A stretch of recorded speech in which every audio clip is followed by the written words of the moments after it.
बाबासाहेबांच्या नंतर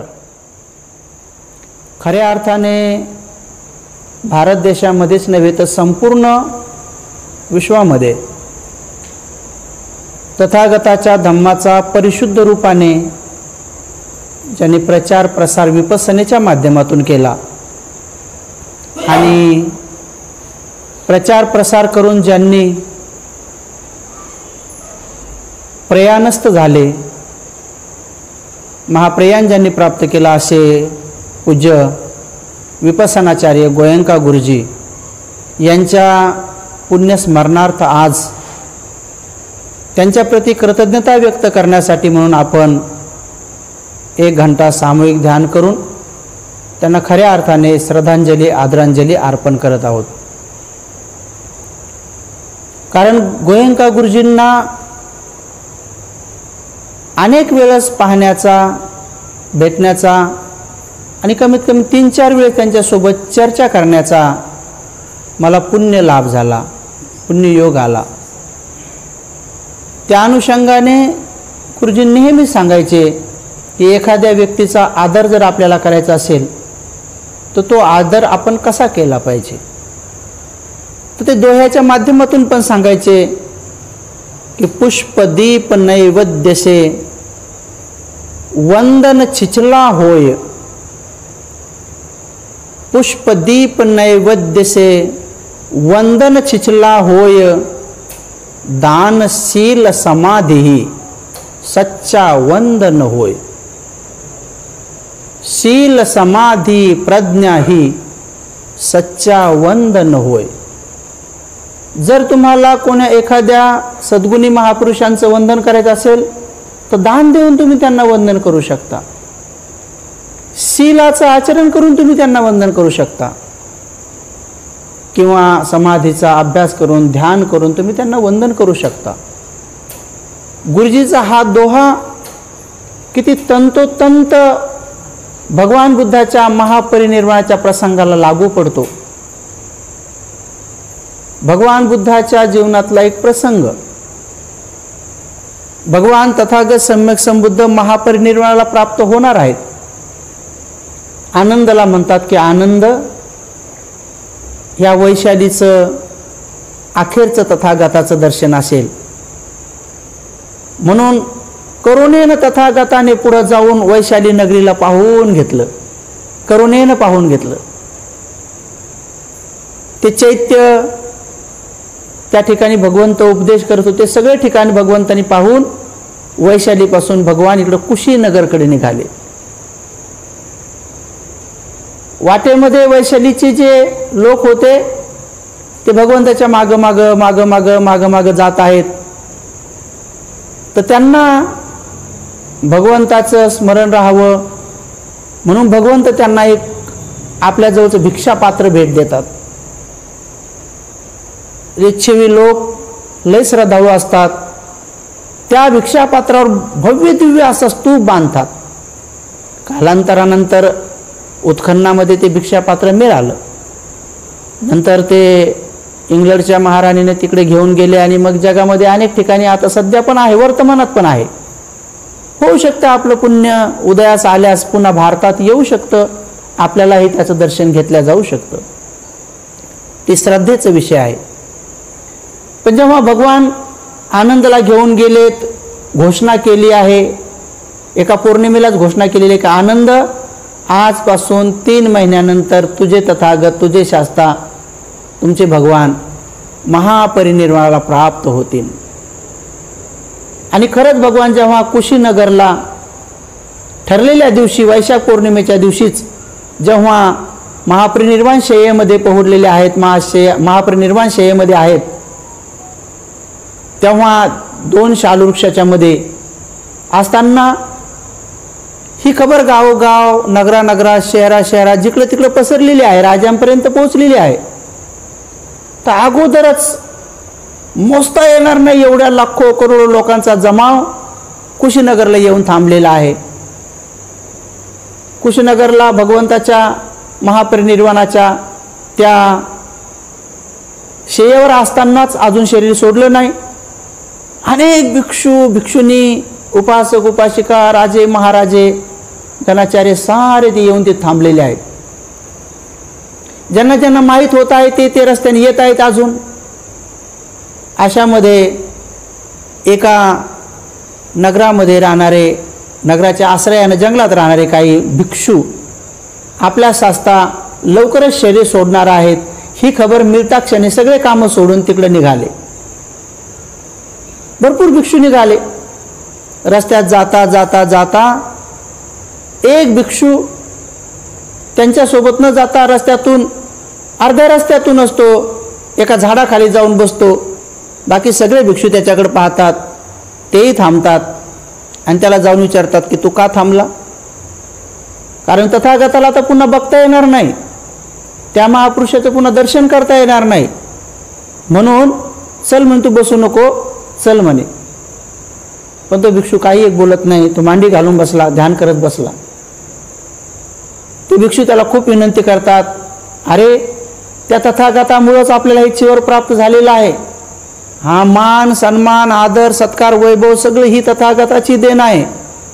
एवढंच नव्हे तर जे परम श्रेष्ठ साऱ्या दुःखातून मुक्त करणारं पद आपल्याला प्राप्त होईल तेही तथागतामुळेच होणार आहे. चल ना, तू तथागताच्या दर्शनाला चल ना. तू ते हयात असतानाच अश्रद्धावान बनला आहे असं हिनवून त्याला सोडून ते सारे हातामध्ये पुष्पमाळा फूल जे जे तथागताचं सन्मानासारखं पात्र असेल त्या वस्तू घेऊन चालले आहेत. पाठीमागून येणारे भिक्षू सुद्धा जेव्हा त्याला झाडाखाली बघतात तर त्यांना असं वाटतं की ह्या बिचाऱ्याला माहीत नसेल तर याला आपण जाऊन सांगू की अरे भगवंताचं महापरिनिर्वाण होणार आहे तर चल ना, बघून घेणं. त्या महापुरुषाला डोळे भरून आता शेवटी एकदा तर त्याला जाऊन सांगतात. तर तो त्यांना हात जोडतो म्हणतो तुम्ही जा, मी नाही येत म्हणतो. मग हे सगळे भिक्षू गेल्यानंतर रस्त्यानं अनेक भिक्षूंच्या मनामध्ये त्याच्याबद्दल राग आहे, क्रोध आहे की असा कसा भिक्षू हयात असतानाच भगवंताच्या दर्शनाला पण येत नाही. मग ते भिक्षू लोक जातात, भगवंताचं दर्शन घेतात, भगवंताला प्रदक्षिणा घालतात आणि काही भिक्षू लोक त्या भंतेजीची तक्रार करतात. अहो भगवान, बघा ना, एक भिक्षू कसा उद्धट आहे आणि कसा श्रद्धाळू आहे.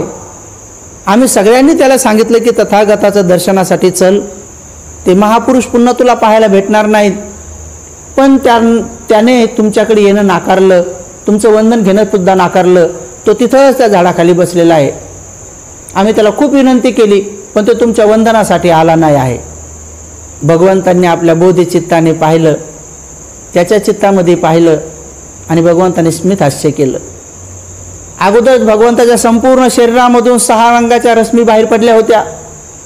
तथागताचं शरीर 3 वेळेस अधिक चमकदार बनतं. जेव्हा भगवंत बुद्ध तो प्राप्त करतात तेव्हा त्यांच्या शरीरातले किरण हे देव लोकांना पार करून लोकोत्तर अवस्थेपर्यंत जातात. त्यामुळं संपूर्ण ब्रह्मांड हे सगळं विश्व अति चमकदार बनतं. करोडो सूर्य एकत्र मिळून जेवढा प्रकाश उत्पन्न होत नाही एवढा त्यांच्या बुद्धत्वाचा प्रकाश असतो. त्यामुळंच तर घनघोर अंधार असलेल्या आवीच्या नरकामध्ये सुद्धा उजेड जातो तेव्हा पहिल्यांदा. आणि जेव्हा भगवान धम्मचक्र प्रवर्तन करतात आणि जेव्हा धम्मचक्र प्रवर्तन होतं, कौंडिन्याला साक्षात्कार होतो, तेव्हा देखील भगवंताच्या शरीरातून 6 रंगाच्या रश्मी किरण असे निघतात की त्याही सगळा देवलोक पार करून त्यावेळी नरकापर्यंत सुद्धा उजेडते. नरकातले प्राणी पण एकमेकाला पाहू शकतात पहिल्यांदा. आणि जेव्हा भगवान महापरिनिर्वाणाला प्राप्त होतात तेव्हा देखील भगवंत म्हणतात की भगवंताचं महापरिनिर्वाण हे दुःखदायी नाही आहे, ही दुःखदायी घटना नाही आहे. तेव्हा देखील त्यांच्या शरीरातून 6 रंगाच्या रश्मी बाहेर पडतात आणि तेव्हा संपूर्ण ब्रह्मांड व्यापून देवलोक पार करून त्या भगवंताच्या शरीरातल्या 6 रंगाच्या रश्मी आवीचे नरकापर्यंत सुद्धा जातात, तिथेही उजेड पडतो. त्यामुळे भगवंत तर अगोदरच चमकदार झाले होते, पण तेव्हा चेहऱ्यावर स्मित हास्य करून आपल्या चित्ताने त्या भिक्षूचं चित्त पाहतात. आणि जे तक्रार करणारे भिक्षू त्यांना म्हणतात की नाही रे भिक्षूंनो, तो माझा अनादर करत नाही, त्याला माझ्याप्रती अश्रद्धा नाही. खरं जर पाहिलं भिक्षूंनो तर माझं खरं जर वंदन कोण करत असेल, माझ्यावर जर खरी कोणाची श्रद्धा असेल तर तो झाडाखाली बसलेला आहे, त्याचीच खरी माझ्यावर श्रद्धा आहे आणि तोच खरा मला वंदन करत आहे. त्यावेळेस बरेच भिक्षू विचार करू लागले की तो यायला तयार नाही आहे आणि भगवंत म्हणत आहे की तोच खरा माझ्यावर श्रद्धावान आहे, तोच खरं मला वंदन करत आहे. तर मग विचारतात की भगवान तो तुम्हाला कसं वंदन करत आहे? तर मग भगवान म्हणतात की अरे तो रस्त्याने येता येताच त्याच्या मनामध्ये उत्पन्न झालं की माझे भगवान माझे शास्ता खरंच आता हा देह सोडून जातील आणि खरीच महापरिनिर्वाणा प्राप्त होतील आणि मी अजून अरहंत नाही. त्यांनी साऱ्या दुःखातून मुक्त होण्याचा मार्ग शिकवला आणि मी अजून तो मार्ग प्राप्त केला नाही. आणि मग माझे तथागत गेले तर मग तो मार्ग मग मला कसा शिकायला मिळेल? म्हणून मी आजच इथं झाडाखाली ध्यानाला बसतो आणि जोपर्यंत त्यांनी अजून शरीर सोडलं नाही त्याच्या अगोदरच अरहंत होऊन मग त्यांना वंदन करतो. त्यांना खरी श्रद्धांजली कशी अर्पण करतो? त्यांनी जो धम्म प्रकाशित केलाय, त्यांनी जो मार्ग सांगितलाय तो मार्ग पारच करून टाकतो एकदा. हे सगळ्या दुःखातून मुक्तच होऊन जातो आणि मग मुक्त झाल्याचे ते चित्त मग तथागताच्या चरणावर नेऊन ठेवतो. असा अधिष्ठान करून तो ध्यानाला बसलाय म्हणे आणि तोच खरा मला वंदन करत आहे. म्हणून म्हणतात गुरुजी, पुष्प दीप नैवेद्य से वंदन छिचला होय, शील समाधी प्रज्ञा ही सच्चा वंदन होय. ज्या महापुरुषांनी जो मार्ग शिकवलेला असतो, बाबासाहेबांनी आपल्याला जो मार्ग सांगितला त्या मार्गावर चालणारे काही मोजकी लोक आहेत. पण 14 एप्रिलच्या दिवशी मात्र तोंडाला नेल लावून दारू पिऊन नाचणाऱ्यांची किती संख्या आहे? तर मग खऱ्या अर्थाने बाबासाहेबाला ते वंदन करत आहेत का बाबासाहेबांनी सांगितलं शिका, संघटित व्हा, संघर्ष करा यासाठी काम करणारे लोक वंदन करत आहेत? तर तेच लोक वंदन करत आहेत. म्हणून 2012 पर्यंत लोकांचं बाबासाहेबाला वंदन करण्याची पद्धत चुकलेली होती. पण आपण संघदान आयोजित करून लोकांना त्या दिवशी दान द्यायला लावतो, शील पालन करायला लावतो, ध्यान करायला लावतो आणि 10 दिवस अगोदर भिक्षू जीवनामध्ये त्यांना जीवन जगायला लावतो आणि ते पुण्य बाबासाहेबाला अर्पित करतो. खऱ्या अर्थाने त्यांना श्रद्धांजली अर्पण करतो. तीच गत पूज्य विपස්සनाचार्य गोयंका गुरुजीच्या प्रती त्यांच्या फोटो पुढं मेणबत्ती अगरबत्ती फुलं लावून त्यांना वंदन होणार नाही. त्यांच्या प्रती कृतज्ञता भाव, उपकार त्यांनी केले ते उपकार फेडण्याची भावना जर आपल्या मनात आली असेल तर आपण तसं करून फेडल्या जाऊ शकणार नाही. त्यांच्या फोटोचं कितीही वंदन केलं तर त्यांना खरं वंदन होणार नाही.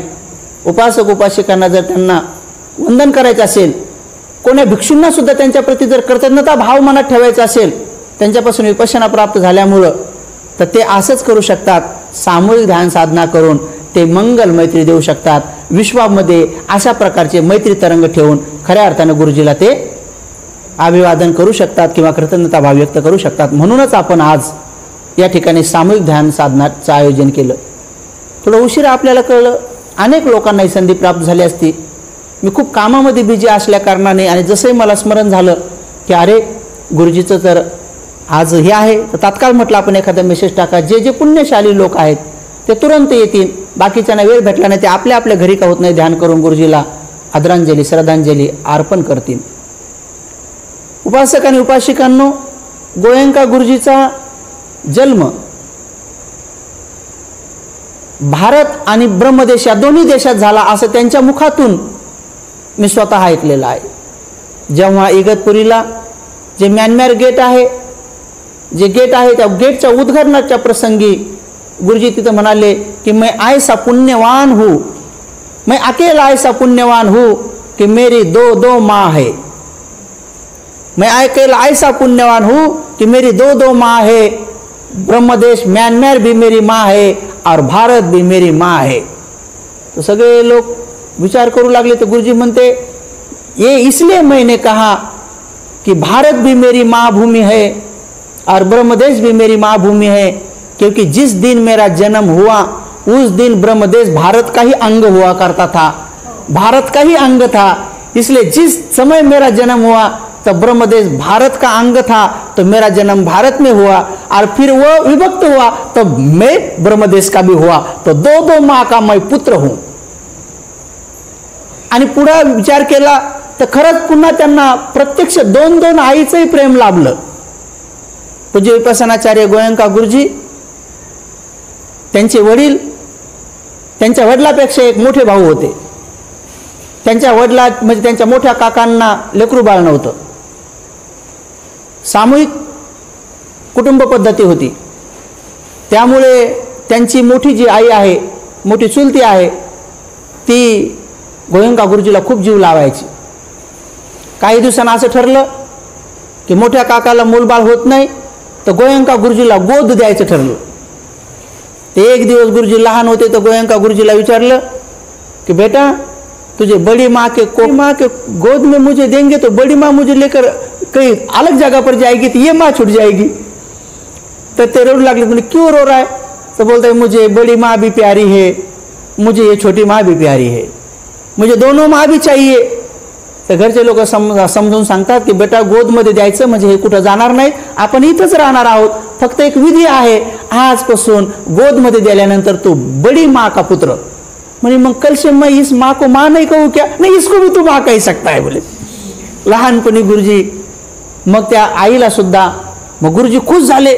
अरे मैं ऐसा पुण्यवान पुत्र हूँ कि किसी को एक माँ का प्यार मिलता है. अरे एक माँ का प्यार तो पूरे विश्व भर से बढ़कर होता है, मुझे तो दो दो माँ का प्यार मिलने वाला है, तो मैं बड़ा पुण्यशाली हूँ. म्हणून गुरुजी खुश झाले. गोदमध्ये दिल्यानंतर मग दोन दोन आईचं प्रेम. जन्ममध्ये त्या आईपेक्षाही जास्त ती मोठी आई जीव लावणारी. लहानपणी गुरुजीला खेळण्याची सवय होती. ब्रह्मदेशाच्या मध्यभागी जन्म झाला. ह्या महापुरुषांचा जन्म नेहमी देशाच्या मध्य ठिकाणी होत असतो. बुद्धाचा जन्म सुद्धा संपूर्ण जगाच्या मध्य ठिकाणी होत असतो. असं एका साईडला बुद्ध जन्माला येत नाहीत. तर बुद्ध जन्माला आले लुंबिनी वनामध्ये. लुंबिनी वन हे सगळ्या जगाचं मध्य केंद्र आहे. जसं आपल्या शरीराचं मध्य केंद्र नाभी आहे. जसं नाभीकून आपण हा हात लांबा केला इकडे उजवा आणि मोजला, डावा हात मोजला, पायाकडे मोजलं, डोक्याकडे मोजलं तर समान त्याची लांबी रुंदी भरते. म्हणून आपली नाभी जसे मध्य केंद्र आहे तसं लुंबिनी वन हे संपूर्ण जगाचे नाभी केंद्र आहे, मध्य केंद्र आहे. आणि तिथं सिद्धार्थ गौतमाचा जन्म झाला. कारण ते संपूर्ण विश्वाचे असतात बुद्ध. बुद्ध कधी असे एका साईडला कोपऱ्या बिपऱ्यात जन्माला येत नाहीत, ते मध्य ठिकाणी जन्माला येतात. आणि जे लोक बोधिसत्वाच्या पारमिता पूर्ण करतात, धम्मामध्ये परिपक्व आचरण करतात, त्यांचाही जन्म मध्य ठिकाणी होतो. की जसं बाबासाहेबांचा जन्म हा मध्य प्रदेशात झाला. मध्य प्रदेश म्हणजे मध्यच आहे ना तो भारताचा. महू हे मध्य प्रदेश आहे. आणि म्हणून बाबासाहेब सुद्धा मध्य ठिकाणी जन्माला आले. तसं गोयंका गुरुजी सुद्धा ब्रह्मदेशाच्या मध्य ठिकाणी जन्माला आले. व्यापार व्यवसायाच्या निमित्ताने त्यांचं संपूर्ण परिवार भारतातूनच गेलेलं होतं. आणि त्या ठिकाणी त्या पवित्र देशामध्ये बसल्यामध्ये कट्टर सनातनी हिंदू परिवार होतं. रामायण महाभारत कृष्ण यांच्या घरामध्ये सदोती आरत्या चालत होत्या. गुरुजीला लहानपणातच हे सगळे वेदांग उपनिषद हे सगळे वाचण्यात आले होते. पण लहान असताना गुरुजी जेव्हा ब्रह्मदेशात तिकडे जन्मले आणि खेळू लागले तर साहजिकच ब्रह्मदेशातल्या पोरांसोबत खेळायचे. आता ब्रह्मदेश सगळा बुद्धिस्ट देश, सगळा विपश्य देश, असं म्हणण्याचे मुलं मुली आहे की त्यांना कमीत कमी आपला एखादा तरी जन्म दिसतो पाठीमागचा. एवढे ध्यानात पकलेले आहेत. एवढा पवित्र देश आहे. बाकी भिक्षू लोक तर कोणकोणत्या पातळीवर असतील याचं सांगू शकत नाही. 84,000 गाथा पाठ असलेले तिथं शेकडो भिक्षू आहेत. पूर्ण 84,000 गाथा पाठ असलेले त्या देशामध्ये गुरुजी खेळायचे. तर तिथलं खेळणं सुद्धा नम्रतेचं आहे. खेळणं सुद्धा नम्रतेचं आहे. असं एकदम आवडधोबड नाही अंगावर चिखल फेकण्याजोगं. आपल्या देशात तर खेळणं असं चिखलच फेकायसारखं आहे. कधी कोण कोणाच्या अंगावर चिखल फेकण याचं काही मिळच नाही. तर नाही तर कोण फुफुट्यात लोळण. आणि घरचे लोक म्हणतील अरे आमचं पोरगं कुठे ते मीच तो आहे ना, ओळखूच येत नाही पोरं आजकाल असे आहे का नाही. गटरात लोळून आले फुफुट्यात ओळखूच येत नाहीत. तर अशा रीतीनं गुरुजी जेव्हा खेळायचे तर ब्रह्मदेशामध्ये भिक्षूंची अशी लाईन चालते. हजारो भिक्षू सकाळी भिक्षाटनाला जातात. तर जेव्हा भिक्षू भिक्षाटनाला जात होते तेव्हा बाकी सगळे ब्रह्मदेशातले बुद्धाचे अनुयायी असले ते लहान लहान पोरं हात जोडून लगेच संघं शरणं गच्छामि म्हणून उभं राहायचे. तर गुरुजी सुद्धा त्यांच्यासोबत खेळता खेळता ते पण हात जोडायचे. इकडं घरचं वातावरण कट्टर सनातनी हिंदू घरचं वातावरण. त्याची मोठी आई त्यांना खेळायला घेऊन जायची. बाकीचं घरचा स्वयंपाक आधी खेळ असेल तर त्यांची जी जन्मतिथी आई ती करायची, पण ही मोठी आई त्यांना खेळायला घेऊन जायची. तर गुरुजी जेव्हा खेळता भिक्खू संघाला पाहायचे तर गुरुजी असे हात जोडायचे आणि हात जोडून म्हणायचे संघं शरणं गच्छामि. तर त्यांची मोठी आई पटकन यायची, तोंड दाबायची, पदराखाली झाकायची, घरी घेऊन जायची. ह्या प्रसंग गुरुजीने स्वतः सांगितलेला आहे कि मेरी माँ जब संघ आता था तो ये बच्चों के साथ साथ मुझे समझता भी नहीं संघ का क्या महत्व है, क्या पूजा करनी चाहिए. फिर भी मैं बचपन से नादान से कह देता था संगंग सरनंगाचामी, तो माँ मुझे पल्लू के नीचे ढककर घर पर लेके जाती थी। तो माँ ने मुझे बचपन में ढका दिया, लेकिन आगे चलकर मुझे धर्म बुद्ध मिल गए, धम्म मिल गया, संग मिल गया, आखिर उजागर हो ही गया, आप कहाँ ढकोगी।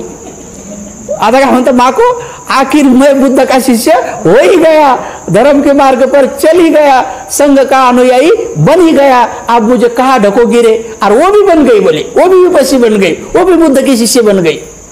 तर बचपन गुरुजीचं कळत नकळत का होत नाही, पण पवित्र त्या देशात राहिल्यामुळं बुद्ध धम्म संघाचे गुणगान त्यांच्या हातून होत गेले। ही प्रथम त्यांच्या जीवनाची सुरुवात असेल, पण गुरुजी गोयंका गुरुजीच्या घरी सदोदित नेहमी भदंत आनंद कौशल्यांजींचा वास होता। भदंत आनंद कौशल्यांजी नेहमी त्यांच्या घरी जायचे। अनेक लोक म्हणतात की बाबासाहेबांना विपස්සना मान्य नाही, पण अनेक लोकांना हे माहीत नाही की बुद्ध आणि त्यांचा धम्मग्रंथ, हा ग्रंथ इंग्रजीत बाबासाहेबांनी लिहिला, पण त्याचं ट्रान्सलेशन हिंदीमध्ये भदंत आनंद कौशल्यांजींनी केलं। बाबासाहेबांच्या सगळ्या ग्रंथाला रेफरन्स आहेत, पण बुद्ध आणि त्या धम्मग्रंथाला रेफरन्स नाही दिले बाबासाहेबांनी। बाबासाहेबांना तेवढा वेळ नव्हता, पण ते काम पूर्ण रेफरन्स देण्याचं काम भदंत आनंद कौशल्यांजींनी केलं। नंतर त्यांच्यानंतर तर ते जास्तीत जास्त काम कुठं झालं, गोयंका गुरुजीच्या घरी झालं। हा बुद्ध आणि त्याचा धम्मग्रंथ जास्तीत जास्त गोयंका गुरुजीच्या घरी ट्रान्सलेट झाला ब्रह्मदेशामध्ये। अनेक लोकांना हे माहीत नाही की हा गोयंका परिवारांचं बौद्ध धम्माच्या प्रचारात किती मोठं योगदान आहे। कारण गुरुजी भंतेजी जर ट्रान्सलेट करत असतील तर त्यांच्या आंघोळीची व्यवस्था असेल, त्यांच्या चिवर धुण्याची व्यवस्था असेल, त्यांच्या अल्पोपहाराची व्यवस्था असेल, भोजनाची असेल, गिलानपच्चयाची व्यवस्था असेल, हे सारं ते परिवार श्रद्धेनं करत होतं। आणि मग भंतीजीला एनर्जी उत्पन्न झाल्यानंतर भंतीजी ते ट्रान्सलेट करत होते। आपल्याला तर ती संधी प्राप्त झाली नाही कोणाला, आणि इकडे तरी बाबासाहेबांचे भक्त आहे। गोयंका गुरुजीने पूर्ण जीवनभर बौद्ध धर्माचा प्रचार आणि प्रसार केला, पण तरी अजून अनेक लोकांना त्याची माहिती नाही आहे। मी गुरुजीला जेव्हा प्रत्यक्ष भेटलो, लवकरच माझी एक व्हिडिओ येईल की विपස්සनाचार्य पूज्य गोयंका गुरुजीला जर भारतात कोण पाठवलं असेल तर ते बाबासाहेबांनी पाठवलेले असे स्वतः गुरुजीच बोललेले आहेत। हे प्रत्यक्ष मी माझ्या कानाने ऐकलेलं आहे। डॉक्टर सोनी नावाचे सद्ग्रस्त आहेत, जे भारतातले आहेत, पण ते ब्रह्मदेशात जाऊन बसले। आणि 6वी संगीती जेव्हा सुरू होती तेव्हा 6वी संगीतीला हजारो भिक्षू आमंत्रित केले होते। तेव्हा भारतामधून बाबासाहेब सुद्धा आमंत्रित होते।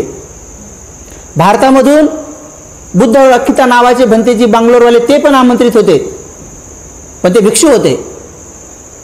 आजपर्यंत जगामध्ये जेवढ्या संगीते झाल्या त्या एकाही संगीतीमध्ये सद्ग्रस्ताला, ग्रस्त व्यक्तीला बोलवलेलं नव्हतं।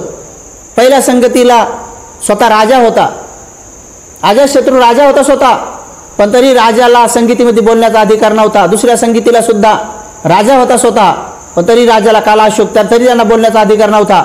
तिसऱ्या संगीतीला सम्राट अशोक होते, पण तरी त्यांना बोलण्याचा अधिकार नव्हता। चौथ्या संगीतीला कनिष्क होते राजा, तरी त्यांना बोलण्याचा अधिकार नव्हता।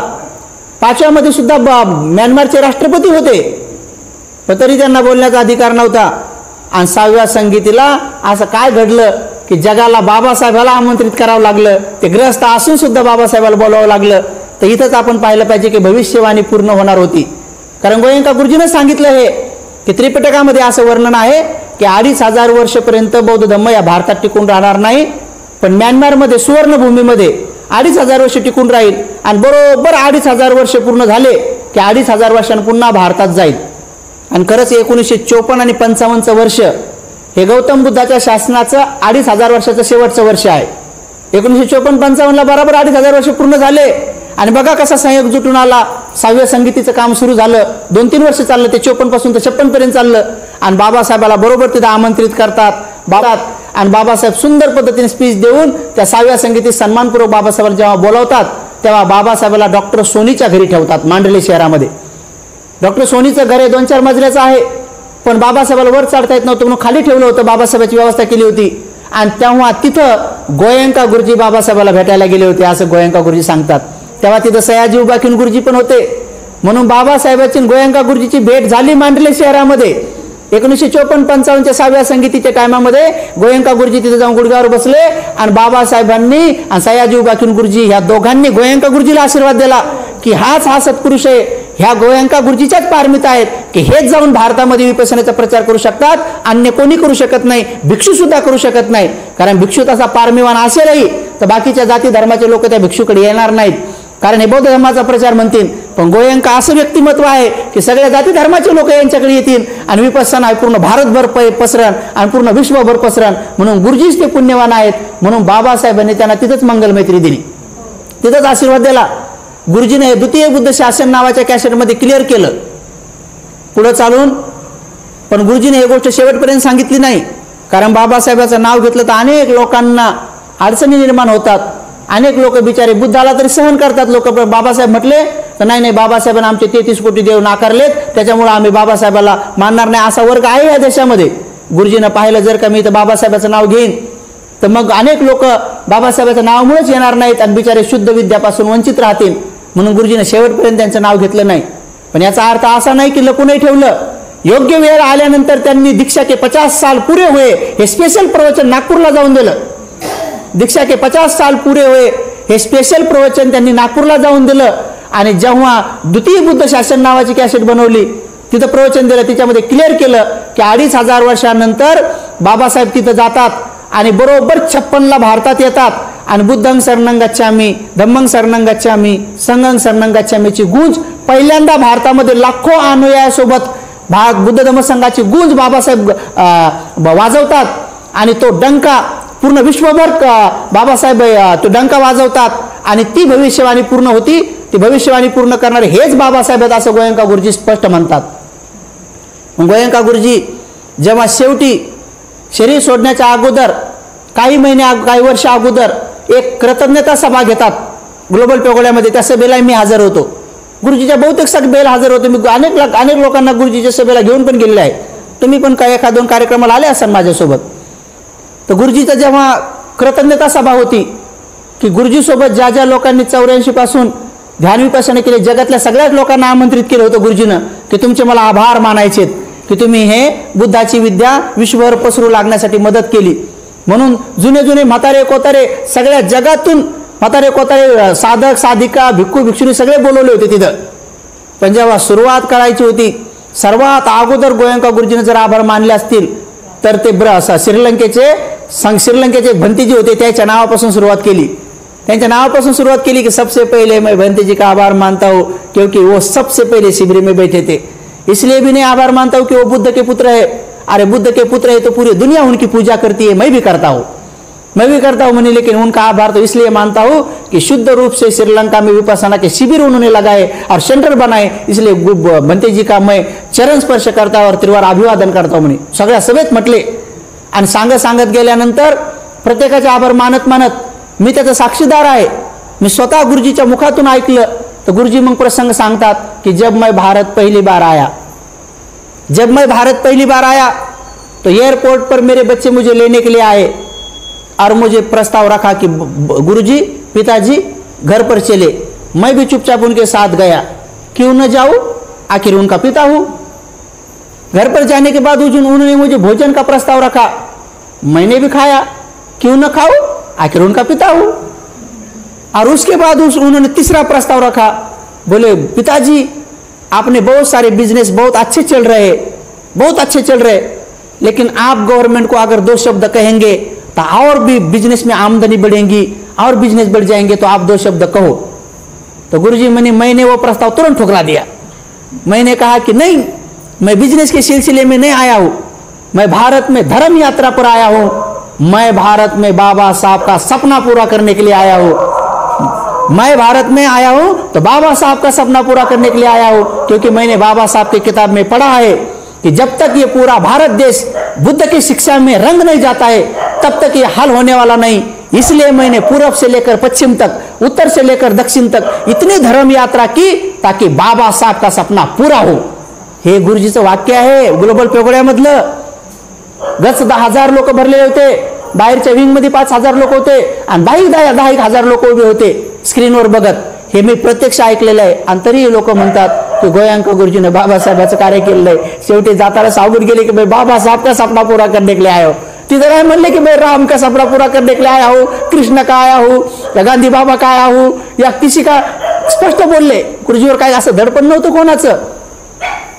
म्हणून गुरुजीला असं अनेक लोकांनी आमिष देखील दाखवले की गुरुजी तुम्ही बुद्धाचं नाव न घेता विपश्यना शिकवा, तुम्हाला आम्ही टीव्हीवर प्रकाशित करू, तुम्हाला जिकडे तिकडे संपूर्ण भारतभर प्रसारित करू. तो गुरुजी हसून म्हणतात की जो बेटा आपने पिता का नाम न ले वो बेटा क्या काम का. गुरुजीला हे असे अनेक प्रसंग आले आमिष दाखवण्याचे आणि घाबरवण्याचे सुद्धा, पण गुरुजी कधीही निडरपणे जगले आणि त्यांनी शेवटपर्यंत विपश्यनाचा प्रचार केला. आणि बाबासाहेबांचे सगळे ग्रंथ गुरुजीच्या रूममध्ये केवळ सगळे बाबासाहेबांचेच ग्रंथ आहेत. हे मला एका खास सेवकाच्या माध्यमातून माहीत पडलं. तर बाबासाहेबांचे सगळे ग्रंथ त्यांनी वाचून काढलेले आहेत. असे ते बाबासाहेबांचे खरे पुत्र म्हणून त्यांनी धम्मक्षेत्रामध्ये काम केलं. जसं की राजकीय क्षेत्रामध्ये प्रामाणिक कांशीराम साहेबांनी काम केलं, तो एक पुत्र आहे बाबासाहेबाचा, प्रामाणिक इमानदार. तसं धम्मक्षेत्रामध्ये काम करणारे प्रामाणिक पुत्र गोयंका गुरुजी आहेत. आणि म्हणून त्या गोयंका गुरुजीला आज आपण सगळ्यांनी कृतज्ञता व्यक्त करण्यासाठी आपण इथं आलात. गुरुजींनी नंतर त्यांना 2 आई मिळाल्यानंतर त्यांनी आईचा लहानचं मोठं होत पुढं चालून एक आजार झाला. 10व्या वर्गामध्ये सगळ्या ब्रह्मदेशामध्ये पहिल्या नंबरनं पास झाले. तर ते आपल्या आत्मकथनामध्ये लिहितात. गुरुजींनी आत्मकथन लिहिलं. त्या आत्मकथनामध्ये लिहितात की मी 10व्या वर्गामध्ये संपूर्ण ब्रह्मदेशातून पहिल्या नंबरनं पास झालो. का? कारण मी बोधिवृक्षाखाली अभ्यास करत होतो. गोयंका गुरुजी बोधिवृक्षाखाली अभ्यास करत होते. हे आत्मकथनात लिहिलेले त्यांनी. बोधिवृक्षाखाली बसून अभ्यास करत होतो.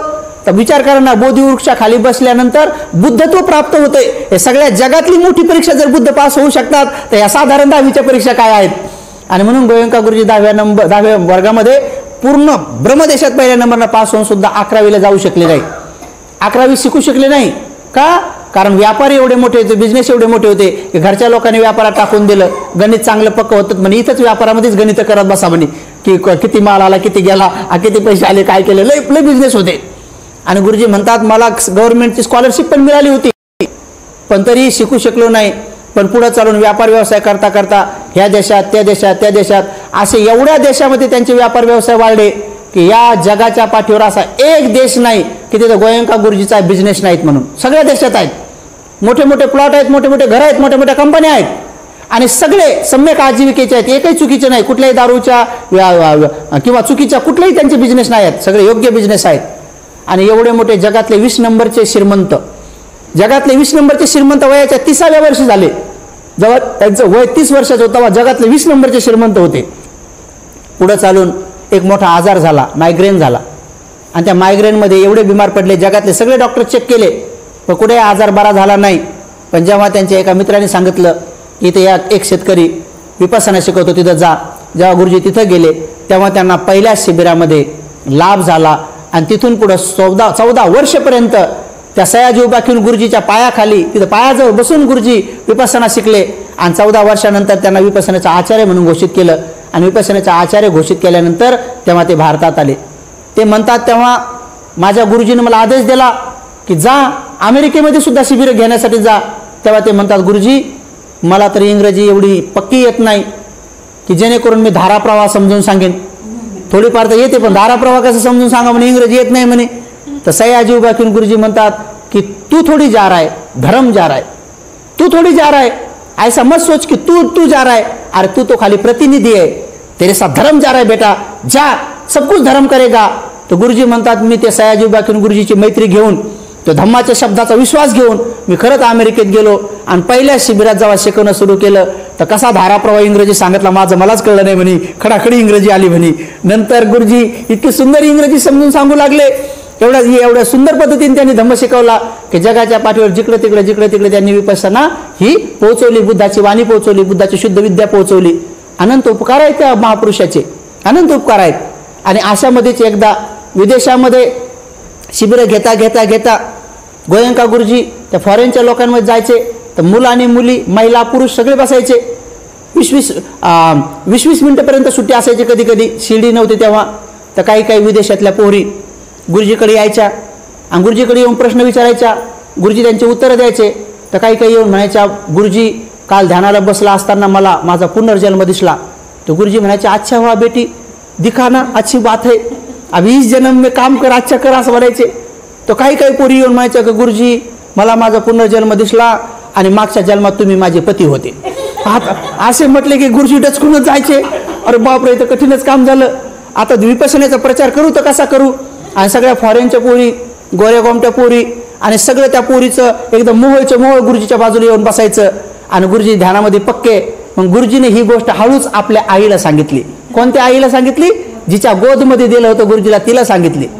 म्हणे, माँ मैं एक बहुत प्रॉब्लम में समस्या में हूँ, तुम मेरी समस्या हल कर सकती है क्या? तो बेटा बोल तो सही, तो बोल तो सही, मैं चुटकी सी तेरी समस्या हल कर देती हूँ. तो बोलते, माँ कोई समस्या नहीं है, एक समस्या ऐसी है, जब मैं विदेश में ये शिविर लेने जाता हूँ तो बहुत सारी लड़कियाँ कहती है कि मैं तुम मेरे 7 जन्म के पहले, तुम मेरे इसके जन्म के पहले मेरे पति रहे हैं, हस्बैंड रहे, तो मैं क्या करूँ, मेरे समझ में नहीं आ रहा है. तो त्यांची आई म्हणे, तू टेन्शन मत ले, तेरा प्रॉब्लेम मैं कल ही सॉल्व कर देते हो. तर गोयंका गुरुजीची मोठी आई लगेच गोयंका गुरुजीच्या पत्नीकडे गेली. गोयंका गुरुजी इलायची देवी, बिचारी 5-6 लेकराची आई.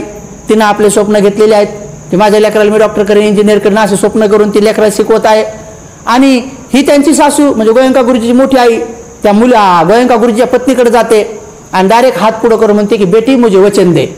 आता एकदम थरथर घाबरणं सुरू करतात की भाई मेरी तो कोई गलती नहीं हुई यार, काय का वचन ले रे माँ.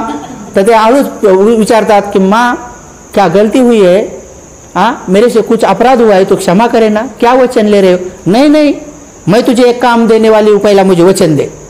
गुरुजीच्या आईनं हात पुढे केला आणि गोयंका गुरुजीच्या पत्नीला म्हणे पहिलं मला वचन दे.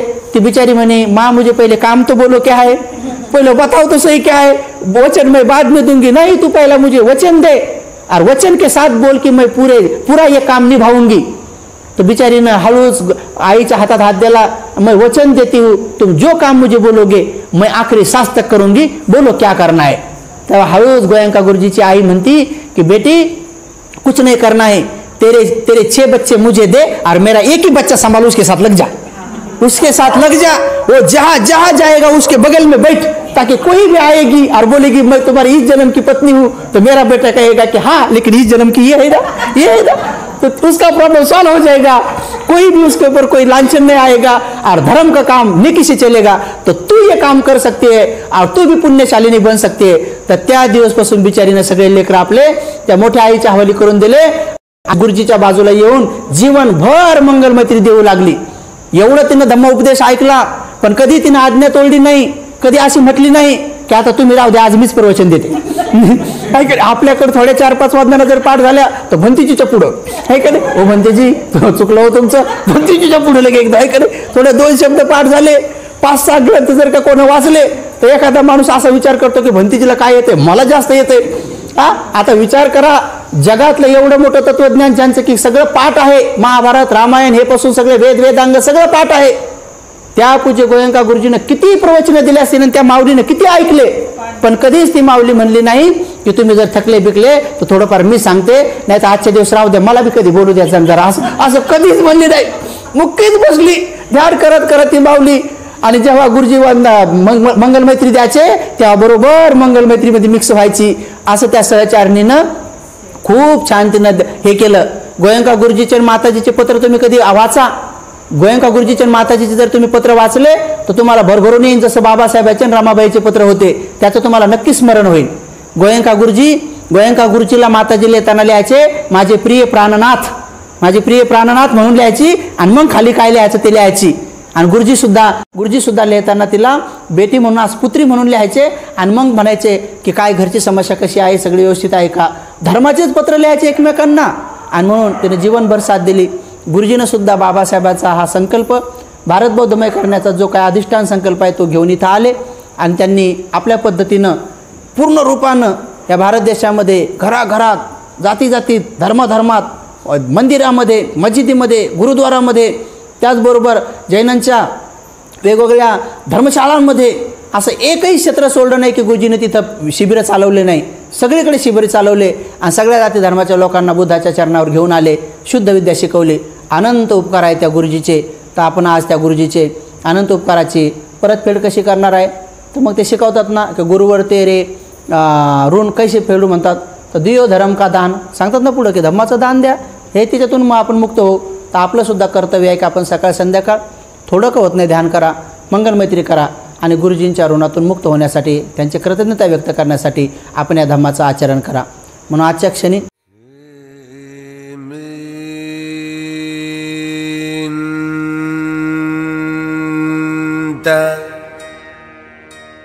चक्रवाले